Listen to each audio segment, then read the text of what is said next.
Hello student. हम इस lecture में बात करने जा रहे हैं रेप्लिकेशन की प्रतिकृति। यानी हम इस लेक्चर में डीएनए के रेप्लिकेशन की बात करेंगे। डीएनए की रेप्लिकेशन की ज़रूरत क्यों पड़ी? आपको पता है, जो आपका डीएनए जेनेटिक मटेरियल है, जेनेटिक मटेरियल यानी आपके माता पिता में क्या हुआ, गैमेट्स बने, गैमेट्स में ही आपके क्रोमोसोम होंगे, क्रोमोसोम पे ही आपके डीएनए का फॉर्मेशन क्रोमोसोम द्वारा हो, डीएनए ही क्रोमोसोम का फॉर्मेशन करते हैं। तो जब गैमेट बने तो गैमेट के माध्यम से डीएनए आपके गए और गैमेट आपके फ्यूज होते हैं, जाइगोट बनाते हैं। तो ये माता से जो डीएनए गया, पिता से जो डीएनए गया, वो कॉमन होकर आप में एक जो डीएनए का फॉर्मेशन किया, वो आपके माता का भी लक्षण और पिता का लक्षण, दोनों का लक्षण आप में ट्रांसफर किया। तो डीएनए के माध्यम से आप में लक्षणों का ट्रांसफर हो रहा है। जब भी सेल डिवीजन हुआ, गैमेटोजेनेसिस में गैमेट बनने के लिए सेल डिवीजन होता है कि नहीं, तो युग्मक बनने के लिए सेल डिवीजन की जरूरत होती है। अब एक सेल से दो सेल्स बननी है तो डीएनए को भी दोनों सेल में इक्वली डिवाइड होना पड़ेगा। यानी अगर जो डीएनए टू एन है, मियोसिस हुआ तो एन हुआ, माइटोसिस हुआ तो भी डीएनए को रेप्लिकेशन करके डिवाइड होना पड़ेगा। हालांकि उसमें क्रोमोसोम के नंबर 2 ही होगा जब माइटोसिस डिवीजन होगा। तो अब डीएनए को अपने जैसी एक दूसरी कॉपी बनाने की जरूरत है ताकि ये दोनों सेल में अपने सेम डीएनए को ट्रांसफर कर सके। इसलिए अब जरूरत पड़नी है डीएनए रेप्लिकेशन की। अब बात करने जा रहे हैं डीएनए रेप्लिकेशन की। ठीक, कहते हैं युग्मक आपकी पीढ़ी दर पीढ़ी जब स्थानांतरण होता है तो डीएनए को अपने जैसे एक और कॉपी बनाकर उसे दोनों सेल में इक्वली, मतलब सेम कॉपी बनाकर दोनों सेल में उसको डिवाइड करना होता है। तो डीएनए एप्लीकेशन सीखने से पहले हम कुछ टर्म है उसको सीखते हैं, जो कि आपके डीएनए एप्लीकेशन में जिनका वर्क पड़ेगा, तो हम उसे पहले ही सीखने की कोशिश करते हैं। पहला, एक्टिवेशन ऑफ न्यूक्लियोटाइड। न्यूक्लियोटाइड का एक्टिवेशन यानी ये सोचो, आप करने जा रहे हैं डीएनए का रेप्लिकेशन। आपका जो डीएनए होता है डबल स्टैंडर्ड होता है, ठीक है। अब इस डीएनए डबल स्टैंडर्ड होता है, इसको आपको खोलना पड़ेगा, इसके बॉन्ड तोड़ने पड़ेंगे, उसके बाद एक डीएनए से आप दो डीएनए का फॉर्मेशन कर सकते हैं। तो डीएनए को तोड़ने के लिए चाहिए आपको एनर्जी। अब एनर्जी कहाँ से आएगी? उसके लिए आपको न्यूक्लियोटाइड्स को एक्टिवेट करना पड़ेगा। एक्टिवेट करने का मतलब क्या है? जैसे कि एएमपी हो गया, एडेनोसिन मोनोफॉस्फेट, गोनोसिन मोनोफॉस्फेट, आपने पढ़ा एडेनिन, ग्वानिन, थायमिन, साइटोसिन, क्या आपकी नाइट्रोजनस बेस या समाचार है। तो AMP, GMP, CMP, cytosine monophosphate, thymine monophosphate. Mono मतलब एक, फॉस्फेट मतलब फास्फोरस ग्रुप, यानी थायमिन के साथ साथ एक फास्फोरस ग्रुप जुड़ा हुआ है। अब ये आपके कोशिका में पड़े होते हैं, बहुत मतलब कोशिका में इनकी कमी नहीं होती, ये कोशिका में पड़े होते हैं, क्योंकि आपकी बॉडी में जब भी एनर्जी प्राप्त होता है उसे स्टोर करना होता है। तो क्या किया जाता है, एनर्जी जब आती है तो इन्हीं बॉन्ड्स में आप एनर्जी को स्टोर किया जाता है, इन्हीं बॉन्ड्स के रूप में। एटीपी आपने सुना होगा, एडेनोसिन ट्राइफॉस्फेट, एनर्जी का पैकेट, ठीक है। अब क्या करते हैं, एएमपी को एक्टिवेट करके एएमपी को हम दो फास्फोरस और देते हैं, तो एडेनोसिन ट्राइफॉस्फेट, ट्राई मतलब तीन, फास्फोरस ग्रुप इसके पास आ गया। उसके पहले इसके पास मोनोफॉस्फेट एक ही फास्फोरस ग्रुप था। अब ये एक्टिवेट हो चुका है, यानी अब एटीपी को फिर से आप तोड़ोगे, एएमपी तोड़ो, ठीक है। जब एएमपी में वापस तोड़ोगे तो क्या रिलीज करेगा? एनर्जी। अब उसी एनर्जी का हम यूज कर लेंगे। तो क्या करना, तो पहले तो हम इसको क्या करें, एक्टिवेट कर ले। जीएमपी है, सीएमपी, जीएमपी को जीटीपी में बदल दिए, गोनोसिन ट्राइफॉस्फेट, तीन फॉस्फेट। इसी प्रकार साइटोसिन मोनोफॉस्फेट को हमने साइटोसिन ट्राइफॉस्फेट में कन्वर्ट कर लिया, और थायमिन मोनोफॉस्फेट को थायमिन आपका ट्राइफॉस्फेट में हमने कन्वर्ट कर लिया। अब ये आपके एक्टिवेट हो चुके हैं।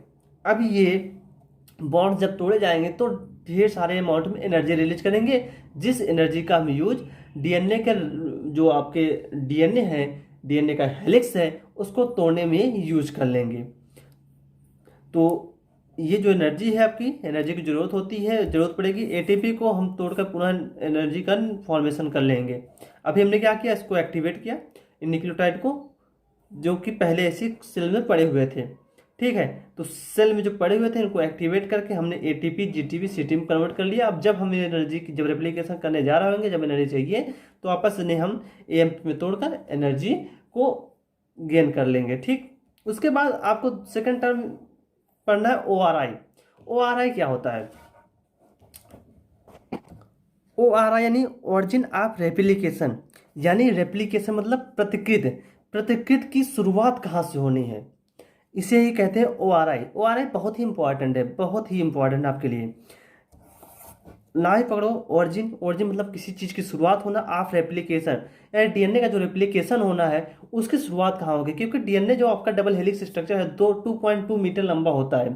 तो अब उसे हम कहाँ से तोड़ेंगे, इस ये भी मायने रखता है, क्योंकि आपको पता है डीएनए में एडेनिन और थाइमिन ये आपके नाइट्रोजन बेस या समाक्षार 2 हाइड्रोजन बॉन्ड से जुड़े हैं। वहीं साइटोसिन ग्वानिन से 3 हाइड्रोजन बॉन्ड से जुड़े हुए हैं। अब कॉमन सेंस लगाओ, 3 हाइड्रोजन बॉन्ड को तोड़ने में एनर्जी ज़्यादा लगे कि 2 हाइड्रोजन बॉन्ड को? 2 हाइड्रोजन बॉन्ड को तोड़ने में एनर्जी आपको कम लगे। क्यों? क्योंकि जाहिर सी बात है, अगर आपके पास एक डंडा है उसको तोड़ोगे तो एनर्जी आपको कम लगेगी, जब 2 डंडे साथ में होंगे उसको तोड़ने में एनर्जी आपको ज़्यादा देनी पड़ेगी। तो ठीक उसी प्रकार आपके पास 3 बॉन्ड है तो उसको तोड़ने में एनर्जी आपको ज़्यादा देनी पड़ेगी। तो ऑरिजिन ऑफ रेप्लिकेशन का काम क्या होता है कि हम डीएनए के पूरे सीक्वेंस को देखा। ओरिजिन ऑफ रेप्लिकेशन होता क्या है, डीएनए का जो स्टैंड होता है पूरा स्टैंड को देखेंगे। उसके बाद उस स्टैंड पे जहाँ एडेनिन और थाइमिन की संख्या ज़्यादा होगी, एडेनिन एंड थाइमिन इनकी संख्या ज़्यादा होगी, वहीं से स्टार्ट होगा डीएनए के हेलिक्स को तोड़ना। डीएनए के हेलिक्स को तोड़ना आप वहीं से करेंगे जहां आपको एडेनिन और थाइमिन की संख्या ज़्यादा मिलेगी। एडेनिन थाइमिन आपके ज़्यादा होंगे। अब सोचो, एडेनिन थाइमिन अगर वहां पर होंगे, यानी इस सीक्वेंस एडेनिन थाइमिन आपके 6-7 इससे ज़्यादा भी हो सकते हैं नाइट्रोजन बेस होंगे। ठीक है, अब इनको तोड़ने में एनर्जी कम देनी पड़ेगी, यानी आप डीएनए के उस पार्ट को कम एनर्जी में ही तोड़ दोगे। अगर साइटोसिन ग्वानिन होता तो आपको एनर्जी ज़्यादा देनी पड़ेगी। तो ठीक है, तो हमने क्या करते हैं, डीएनए रेप्लिकेशन स्टार्ट होता है, उसे जहाँ से डीएनए का रेप्लिकेशन स्टार्ट होगा उस छोटे से डीएनए के खंड को आरआई कहेंगे। यानी जहाँ आपका डीएनए का रेप्लिकेशन स्टार्ट होना है वहाँ जो छोटा सा खंड होगा उसे ओआरआई कहेंगे। ओआरआई के रीजन में आपका एडेनिन थाइमिन बॉन्ड ही प्रेजेंट होंगे। ठीक, एडेनिन थाइमिन नाइट्रोजनस बेस या समाक्षार ही प्रेजेंट होंगे। उसके बाद नेक्स्ट टर्म से हम देखते हैं क्या है। इसके साथ साथ ध्यान रखना, प्रोकैरियोट में प्रायः एक ही ओआरआई होता है। प्रोकैरियोट यानी बैक्टीरिया हो गए, ठीक है, आपके जो यूनिसेलुलर बैक्टीरिया हो गए, ये सारे आपके प्रोकैरियोट हैं, इनमें एक ही ओआरआई मिलेगा। वहीं यूकैरियोट की बात करें, ये ज़्यादा डेवलप होते हैं, जैसे हम ह्यूमंस, इनमें एक से अधिक ओआरआई, यानी आप डीएनए का पूरा स्टैंड अगर खोल के देखोगे उसमें आपको कई जगह ऐसे रीजन मिलेंगे जहां आप उनके हेलिक्स को तोड़ सकते हो, यानी जहां आपका ओआरआई प्रेजेंट होगा। देखिए ओआरआई क्या होता है, जैसे मैं देखा ये डीएनए का डबल स्टैंड, एक स्टैंड ये, दूसरा स्टैंड ये। हालांकि डीएनए का स्टैंड आपका कैसा होता है, मुड़ा हुआ होता है हेलिकल मॉडल में, ठीक है, लेकिन आपको समझ में आए इसलिए मैंने स्ट्रक्चर को आपको खोल के दिखाया है। चीज़ें को हमको क्या करनी है, समझनी है, तो उसे कॉम्प्लेक्स क्यों बना जाए उसके स्ट्रक्चर को मोड़कर, तो उसे खोल के देखिए। अगर ये डीएनए का एक स्टैंड है, दूसरा ये, हमेशा डीएनए के स्टैंड अपोजिट पोलैरिटी में होते हैं। एक स्टैंड 5 to 3 होगा तो दूसरा क्या होगा 3 to 5। ध्यान रखना, डीएनए के जो स्टैंड होते हैं दोनों आपस में एंटी पैरेलल होते हैं। एंटी मतलब अपोजिट, समांतर होते हैं लेकिन अपोजिट। अपोजिट कहने के सेंस में क्या है, जो डीएनए का 5 प्राइम होता है 3 प्राइम। अब 5 प्राइम 3 प्राइम क्या होता है, कार्बन का सीक्वेंस। आपने पेंटोज शुगर में जब देखा था, मैंने आपको पेंटोज शुगर का स्ट्रक्चर बताया था, वहां पर आपने देखा था 5th कार्बन जो पेंटोज शुगर होती है उसकी 5th कार्बन और 3rd कार्बन, एक तो 3rd कार्बन से दूसरे न्यूक्लियोटाइड जुड़ते थे और 5वें कार्बन से आपके फास्फेट ग्रुप जुड़ते थे। मैं आपको स्ट्रक्चर भी दिखा रहा हूँ। तो यहाँ पर आपने देखा क्या, ये एक पेंटोज शुगर था, एक पेंटोज शुगर 5वां कार्बन है नहीं, 5th कार्बन, वहीं इसका ये आपका पेंटोज शुगर का 5वां कार्बन, वहीं इसका ये 3rd कार्बन। 3rd कार्बन से ये दूसरा न्यूक्लियोटाइड जुड़ा नहीं, फास्फेट ग्रुप की मदद से 3rd कार्बन से दूसरा न्यूक्लियोटाइड जुड़ा और 5th कार्बन से फास्फेट ग्रुप। अगर मैंने डीएनए का जो सिंगल देखा, मैंने देखा 5 to 3, 5 prime to 3 prime, 5 prime to 3 prime, यानी ये फास्फेट ग्रुप यहाँ पर नहीं होगा। फिर जब ये स्टैंड यहाँ से स्टार्ट होना होगा तो ये फास्फेट ग्रुप नहीं होगा। तो यहाँ पर कौन सा एंड प्रेजेंट होगा? 5, जो फिफ्थ एंड हो, फिफ्थ पांचवा कार्बन होगा, ये फ्री होगा। ठीक है, और जब डीएनए के स्टैंड को मैंने बना लिया, फाइनली जो लास्ट न्यूक्लियोटाइड होगा तो उसका जो पेंटोज शुगर होगा उसमें तीसरा कार्बन फ्री होगा कि नहीं? तो एक स्टैंड का पांचवा कार्बन फ्री होगा, दूसरे उस एक स्टैंड का जो 2 एंड होंगे तो एक स्टैंड का एक किनारा फिफ्थ, दूसरा किनारा 5, ये दोनों कार्बन फ्री होंगे। तो आप यहाँ पर स्ट्रक्चर में देख भी पा रहे हो कि इसका पांचवा कार्बन इधर फ्री है। ठीक है, पहले पेंटोज शुगर का पहले न्यूक्लियोटाइड बात करो, और दूसरे न्यूक्लियोटाइड का तीसरा कार्बन फ्री है। तो एक स्टैंड पर 2 कार्बन फ्री रहेंगे, एक साइड में पांचवा कार्बन, दूसरे साइड में तीसरा कार्बन। अब एक चीज और ध्यान दो, यहाँ पर जो पांचवा कार्बन है ये CH2OH होगा। क्या होगा? CH2OH। और यहाँ जो तीसरा कार्बन है वो क्या है? OH। OH ग्रुप क्या होता है? रिएक्टिव होता है कि नहीं? हाईली रिएक्टिव ग्रुप है OH। तो OH बॉन्ड हम क्या करेंगे? ब्रेक करेंगे, और जो भी चीज़ें हमको जोड़नी है हम तीसरे कार्बन से जोड़ेंगे। क्यों जोड़ेंगे तीसरे कार्बन? क्योंकि तीसरे कार्बन प्रेजेंट है OH ग्रुप, एक रिएक्टिव ग्रुप है, जिससे हम OH ग्रुप को तोड़कर यहाँ पर दूसरे न्यूक्लियोटाइड भी जोड़ सकते हैं। ठीक है, तो आपको इसमें 2 चीज़ ध्यान रखनी होंगी। हमेशा जो स्टैंड होता है 5 to 3 होगा। स्टैंड जो न्यूक्लियोटाइड का होगा क्या? 5 to 3। 3 लास्ट में इसलिए आएगा कि इस 3 पॉइंट पे प्रेजेंट होते हैं OH ग्रुप। OH ग्रुप आपको एक फंक्शनल ग्रुप है जो कि बहुत ही रिएक्टिव है, और जिसे हम आसानी से तोड़कर दूसरे न्यूक्लियोटाइड जरूरत पड़ने पर आगे जोड़ सकते हैं। तो 3 इंड आपका क्या होगा? रिएक्टिव होगा। 3 इंड अगर कुछ भी हमको डीएनए के न्यूक्लियोटाइड में जोड़ना है तो 3 इंड पर ही जोड़ेंगे। तो ये हो गया 5 to 3 प्राइम। तो एक स्टैंड 5 to 3, दूसरा इसके अपोजिट सीक्वेंस में होगा 3 to 5। हमेशा जो डीएनए के स्टैंड होते हैं अपोजिट में होते हैं। अपोजिट दोनों स्टैंड कैसे हैं? Anti parallel. तो स्टैंड कैसे हैं? Anti parallel, anti parallel. ठीक है, एंटी पैरेलल। और दूसरी चीज ध्यान रखना, जो इसके नाइट्रोजनस बेस है, क्या आपके समाक्षार है? समाक्षार या नाइट्रोजनस बेस, ठीक है, कुछ भी बोलो। ये हमेशा अपोजिट होंगे कहीं। एक का ग्वानिन, आपको मैंने बताया था एडेनिन थाइमिन, ये अपोजिट में होते हैं, ग्वानिन साइटोसिन। अब पूरी मॉलिक्यूलर में ध्यान रखना है, अब पूरी मॉलिक्यूलर में आपको 2 ही चीज़ें ध्यान रखनी होंगी।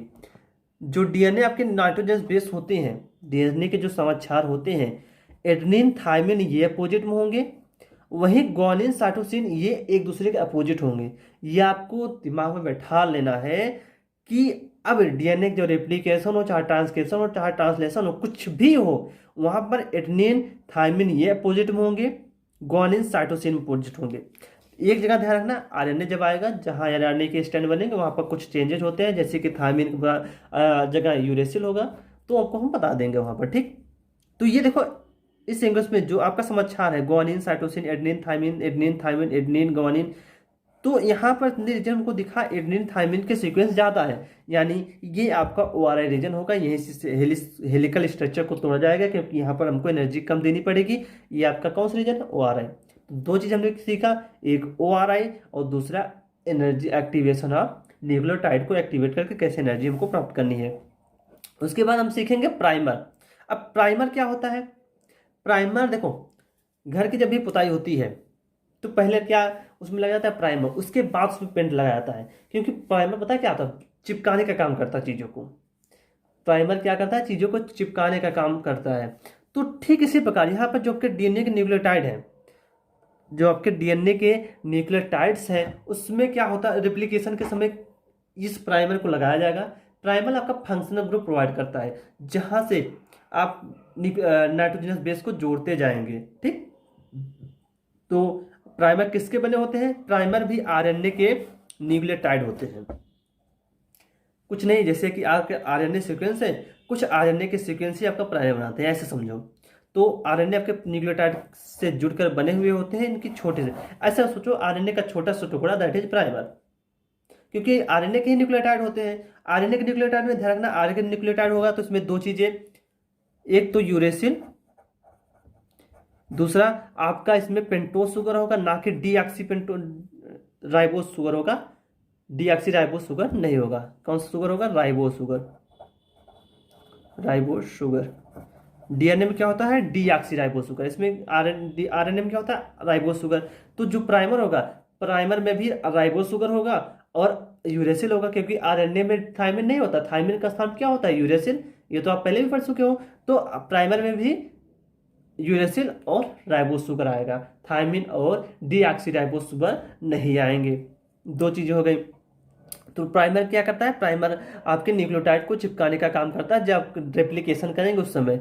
और बने किसके होते हैं? ये आरएनए के ही न्यूक्लियोटाइड होते हैं। छोटी श्रृंखला होती है आरएनए की, जो आपका प्राइमर को बनाता है। ठीक, उसके बाद डीएनए रेप्लिकेशन समय ये प्राइमर आपके डीएनए के स्ट्रैंड पर जुड़ेंगे। ठीक है, और इसी प्राइमर के आगे न्यूक्लियोटाइड जुड़ते चले जाएंगे, लगते चले जाएंगे। एक प्रकार से कह सकते हो ये आपको फंक्शनल ग्रुप देता है कि आप भैया यहीं से प्राइमर क्या कहता है, ऐसे लगा दिया मैंने, अब प्राइमर कहता है भैया यहीं आगे से जोड़ते चले जाओ। ठीक है, ये क्या कहता है? आपको फंक्शनल ग्रुप देता है, एक रास्ता दिखाता है। ये देखो, ये क्या है? प्राइमर का स्टैंड। तो इसमें ध्यान रखना, प्राइमर में भी पोलैरिटी होती है, 5 to 3, 3 to 5। क्या है यार? डीएनए आरएनए है। आरएनए में क्या न्यूक्लियोटाइड के वो कार्बन पोजीशन नहीं होती है। राइबोज शुगर होता है, पेंटोज शुगर होगा, पेंटोज शुगर उसमें कार्बन पोजीशन होगी, तो उसमें भी 5 to 3 या 3 to 5 कार्बन का सीक्वेंस होगा। तो जो 3 सीक्वेंस है, ध्यान रखना, 3 सीक्वेंस में प्रेजेंट होगा क्या? OH group. तो हमने बताया OH ग्रुप क्या होता है? ये एक रिएक्टिव ग्रुप होता है। तो कोई भी चीज जोड़नी हो तो यहाँ जोड़ेंगे। यानी ध्यान रखना, प्राइमर जब भी हम डीएनए पे लगाएंगे, जो न्यूक्लियोटाइड आपके जुड़ेंगे वो थर्ड पोजीशन पे जुड़ेंगे। जो आपके समाचार नाइट्रोजन बेस जुड़ेंगे वो आपके थर्ड पोजीशन पे ही, इसके थर्ड पोजीशन के आगे जुड़ते चले जाएंगे। इसको आपको बहुत ध्यान रखना होगा। जो भी नाइट्रोजन बेस या न्यूक्लियोटाइड जोड़ना है वो थर्ड पोजीशन पर ही जुड़ेंगे, आगे जुड़ते चले जाएंगे। उसके बाद हम पढ़ते हैं डीएनए पॉलीमरेज। डीएनए पॉलीमरेज क्या करता है? जब प्राइमर लग गया उसके बाद ये क्या करता है? ये डीएनए के जो प्राइमर लगे उसके आगे न्यूक्लियोटाइड को जोड़ने का काम करता है। प्राइमर क्या, डीएनए पॉलीमरेज क्या करता है? ये आपके डीएनए का जो एक्चुअल रेप्लिकेशन होना है यही करता है। डीएनए में जो रेप्लिकेशन होना है, मतलब रेप्लिकेशन मतलब एक डीएनए से दूसरे डीएनए बनेगी। प्राइमर जुड़ गया, प्राइमर जैसे प्राइमर जुड़ा, प्राइमर के आगे जो न्यूक्लियोटाइड जोड़ना है उसका काम प्राइमेज का है। डीएनए प्राइमेज ही प्राइमर के आगे न्यूक्लियोटाइड को जोड़ेगा। ठीक, यही ध्यान रखना। डीएनए के पुराने स्ट्रैंड, अब भैया डीएनए के पुराने स्ट्रैंड हमको नया स्ट्रैंड बनाना है, तो पुराने स्ट्रैंड में जो नाइट्रोजन बेस जुड़े होंगे, डीएनए के ये पुराने स्ट्रैंड है। ठीक है, डीएनए के पुराने स्ट्रैंड, इस पर नाइट्रोजन बेस जुड़े होंगे, एडेनिन, थाइमिन, ग्वानिन, साइटोसिन कुछ भी होंगे, और यहाँ पर लगा प्राइमर। ठीक है, मान लो ये 5 to 3 प्राइम है, तो प्राइमर 5 to 3। ध्यान रखना, प्राइमर भी अपोजिट स्टैंड के अपोजिट पोलैरिटी पे जुड़ेगा। जैसे कि डीएनए के दोनों स्टैंड अपोजिट होते हैं, ये भी अपोजिट वाला होगा। ठीक है, अब इसके आगे तो आप लगाते जाओ। अब प्राइमेज क्या करेगा? आएगा साइटोसिन का स्थान पे ग्वानिन, यहाँ पर ग्वानिन था, यहाँ पर साइटोसिन जोड़ देगा, यहाँ थाइमिन था तो एडेनिन जोड़ देगा, आयोडीन है तो क्या थाइमिन जोड़ेगा। ये अब नया स्टैंड बन के तैयार हो गया डीएनए का। तो यह प्राइमर डीएनए पॉलीमरेज प्राइमर क्या करेगा? ये डीएनए के स्ट्रैंड पे लगेगा और कहेगा इसी के आगे से आप न्यूक्लियोटाइड जोड़ते जाइए मेरे थर्ड पोजीशन पर, जो कि रिएक्टिव ग्रुप है। वही डीएनए पॉलीमरेज क्या करता है? आपका यही न्यूक्लियोटाइड को जोड़ने का काम करता है। उसके बाद में जो प्राइमर होते हैं, प्राइमर को भी हटाने का काम इसी का होता है। प्राइमर को हटाकर वहाँ पर भी न्यूक्लियोटाइड को जोड़ेगा। ठीक है, जब प्राइमर हटाएंगे न्यूक्लियोटाइड जोड़ने के बीच में स्पेस बनता है, तो स्पेस को जोड़ने के लिए डीएनए लाइगेज ध्यान रखना। लाइगेज कहीं भी अगर किसी चीज़ को जोड़ना है, किन्हीं दो चीज़ों को जोड़ना है, तो वहाँ पर लाइगेज ही आएगा। ठीक है, वो चाहे आरएनए स्टैंड जोड़ना है तो आरएनए लाइगेज आएगा, डीएनए को जोड़ना है तो डीएनए लाइगेज आएगा। लाइगेज का काम ही है चीज़ों को जोड़ना, चीज़ों को जोड़ना। तो ध्यान रखना, डीएनए का काम क्या है? चीज़ों को जोड़ना। लाइगेज का मतलब है जोड़ना। तो डीएनए जो आपके न्यूक्लियोटाइड हटाए गए वहाँ पर स्पेस बन गया होगा, स्पेस खाली होगा। अब स्पेस को भरने के लिए तो डीएनए लाइगेज आता है, उस स्पेस जो है उन दोनों को सेपरेट है, उन दोनों को पास पास जोड़ देता है। तो ये काम करता है डीएनए लाइगेज का। तो प्राइमर हमने सीख लिया, ओआरआई क्या होता है, डीएनए पॉलीमरेज क्या होता है, इन चीज़ों को सीख लिया। आगे देखते हैं। अब इसके बाद आता है हेलिकेज एंजाइम। डीएनए जो आपका होता है, डीएनए जो स्ट्रक्चर तो हेलिक्स बोलते हैं। क्यों? क्योंकि घुमावदार स्ट्रक्चर, जो घुमावदार स्ट्रक्चर है वही हेलिकल स्ट्रक्चर ही होता है। एक्चुअली हेलिक्स मतलब घुमावदार स्ट्रक्चर। तो अब घुमावदार स्ट्रक्चर को तोड़ना है तो उसके लिए लगेगा एंजाइम। तो एंजाइम मैंने आपको पहले बताया था, किसी चीज़ को तोड़ना है, जिस चीज़ को तोड़ना है, जैसे आरएनए को तोड़ना है तो आरएनए के लास्ट में ए लगा दो, ये एंजाइम बन गया और ये एंजाइम आरएनए को तोड़ेगा। अब डीएनए हेलिक्स को तोड़ना है तो मैंने क्या किया, हेलिक्स आगे एज लगाकर यानी हेलिकेज नाम के एंजाइम ले लिया। हेलिकेज एंजाइम डीएनए हेलिक्स को तोड़ेगा। डीएनए हेलिक्स में आपने ओआरआई रीजन देखा, ओआरआई रीजन पे जाकर वहाँ से डीएनए हेलिक्स का जो स्ट्रक्चर है उसे खोल देगा, उसे तोड़ देगा, ताकि हम डीएनए के दूसरी स्ट्रैंड को यहाँ से बनाना स्टार्ट कर सकें। डीएनए हेलिक्स को खोलकर तोड़ने का कार्य इसी का होता है, ताकि यहाँ से प्राइमर जुड़ सके और पॉलीमरेज अपना व्यवहार कर सके, ताकि डीएनए के एक स्ट्रैंड से दूसरा स्ट्रैंड भी बनाया जा सके। हेलिकेज पूरे डीएनए को रीड करेगा और ओआरआई रीजन को ढूंढकर ही वहाँ पर आरएनए को तोड़ना डीएनए को तोड़ना स्टार्ट करेगा। यह पूरा जो आपका डीएनए स्ट्रक्चर है पूरा घूम के देखेगा हेलिकेज कि ओआरआई रीजन कहाँ है। जहाँ उसे ओआरआई रीजन मिलेगा वहाँ से वो डीएनए हेलिक्स को तोड़ देगा। उसके बाद अब प्राइमर आएंगे, प्राइमर जुड़ेंगे, डीएनए पॉलीमरेज रिएक्शन को पॉलीमराइज करके एक डीएनए स्ट्रैंड से दूसरे डीएनए स्ट्रैंड का फॉर्मेशन करेगा। अब बात करते हैं कॉम्प्लीमेंट्री, ठीक है, कॉम्प्लीमेंट्री बेस पेयर। कॉम्प्लीमेंट्री होता है अनुरूप, क्षार युग, बेस पेयर मतलब होता है क्षार युग। नहीं, कॉम्प्लीमेंट्री होता क्या है, कुछ नहीं है। ये एडेनिन जो थायमिन आपने पढ़ा, एडेनिन थायमिन एक दूसरे के अपोजिट होते हैं, साइटोसिन ग्वानिन एक दूसरे के अपोजिट होते हैं। तो जब डीएनए की स्ट्रैंड होगा, डीएनए जैसे एक स्ट्रैंड है, आप पता है डीएनए के एक स्ट्रैंड पढ़कर दूसरे स्ट्रैंड को बता सकते हो कि डीएनए का दूसरा स्ट्रैंड कैसे होगा। कैसे? डीएनए के एक स्ट्रैंड से डीएनए का दूसरा स्ट्रैंड आप बता सकते हो। वो कैसे? ऐसे जैसे कि डीएनए का स्ट्रैंड दिया है, मुझे नहीं पता दूसरा स्ट्रैंड क्या होगा, डीएनए के एक स्ट्रैंड दिया गया है तो एडेनिन का आगे एडेनिन है तो उसके अपोजिट में थायमिन जोड़ दो, ग्वानिन है तो साइटोसिन जोड़ दो, अगर साइटोसिन है तो उसके अपोजिट में ग्वानिन जोड़ दो, थायमिन है तो एडेनिन जोड़ दो। यही है कॉम्प्लीमेंट्री। कॉम्प्लीमेंट्री मतलब अनुपूरक, एक दूसरे के पूरक। यानी ये एडेनिन का अपोजिट थायमिन होगा, ग्वानिन का अपोजिट साइटोसिन होगा, साइटोसिन का अपोजिट ग्वानिन, थायमिन का एडेनिन, यानी एक दूसरे के क्या है, अपोजिट। यही है एक दूसरे के पूरक, ठीक है। अब जैसे डीएनए का एक स्टैंड हमको मिल गया, दूसरे स्टैंड में क्या होगा, दूसरे स्टैंड में बस आप इनके नाइट्रोजनस बेस, ही क्या है, नाइट्रोजनस बेस, समाक्षार है कि हैं, समाक्षार नाइट्रोजनस बेस है। अच्छा, यही नाइट्रोजनस बेस है, जो ये नाइट्रोजनस बेस है, एडेनिन मिला तो इसके आगे क्या होगा, एडेनिन का आगे थायमिन, यानी एडेनिन का आगे थायमिन, यहाँ स्टैंड पक्का थायमिन होगा स्टैंड पे। अगर थायमिन है तो थायमिन का अपोजिट में एडेनिन हो चाहिए, यह पक्का एडेनिन होगा, तो एडेनिन का अपोजिट थायमिन, थायमिन का एडेनिन। साइटोसिन है तो इसके अपोजिट ग्वानिन हो चाहिए, तो ये ग्वानिन बना। थायमिन है तो इसके अपोजिट में क्या हो चाहिए, एडेनिन, तो ये एडेनिन बना। ग्वानिन है इसके अपोजिट साइटोसिन हो चाहिए, तो साइटोसिन है। साइटोसिन है उसके अपोजिट ग्वानिन हो चाहिए, तो ग्वानिन है। तो ऐसे डीएनए के स्टैंड आप एक स्टैंड से दूसरे स्टैंड बना सकते हो, ठीक है। और इसी बेस पर आपका बाद में जो डीएनए से आरएनए बनता है वो भी इसी कंप्लीमेंट्री पर बेस होता है, यानी डीएनए से डीएनए का बनना, डीएनए से आरएनए बनना, ये सब कंप्लीमेंट्री पूरक नाइट्रोजनस बेस या बोले तो समाक्षार के पूरक होते हैं, समाक्षार के पूरक पर ही बेस्ड होते हैं। तो यहाँ से हम एक नाइट्रोजनस बेस से दूसरा नाइट्रोजनस, एक नाइट्रोजनस को देखकर दूसरे स्टैंड के नाइट्रोजनस बेस को हम लगा सकते हैं। तो ये कुछ टर्म्स थे डीएनए रेप्लिकेशन के जिनको हमने पढ़ा। अब ये टर्म अगर आपको ठीक से नहीं आता तो डीएनए रेप्लिकेशन में आपको दिक्कत हो जाएगी, इसलिए पहले ज़रूरी है कि आप इन टर्म्स को जानें। मैंने क्या क्या सीखा, ओआरआई, ओआरआई क्या होता है, वो डीएनए का वो रीजन जहाँ से हम डीएनए का रेप्लिकेशन स्टार्ट करेंगे, वहाँ पर एडेनिन थायमिन ज़्यादा होंगे तो बॉन्ड नंबर ऑफ बॉन्ड कम होंगे, तो एनर्जी हम कम देकर ही डीएनए बॉन्ड को तोड़ सकेंगे। उसके बाद हमने देखा प्राइमर क्या होता है।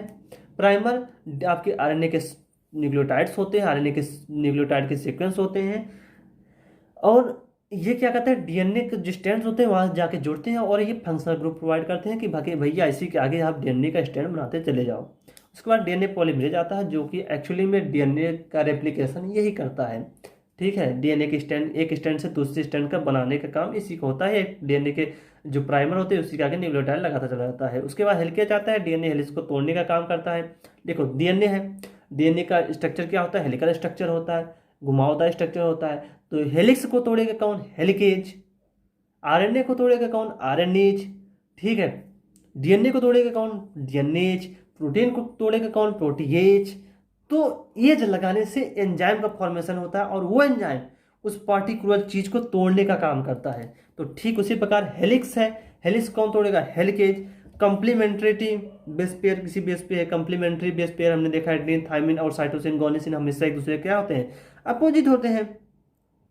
उसी प्रकार का डीएनए स्ट्रैंड को आप देखते जाओ, उस नाइट्रोजन, एक नाइट्रोजन बेस के एक डीएनए स्ट्रैंड का जो नाइट्रोजन बेस है उसके अपोजिट दूसरा डीएनए के नाइट्रोजन बेस को आप लगाते जाओ, तो उसमें क्या दिक्कत है।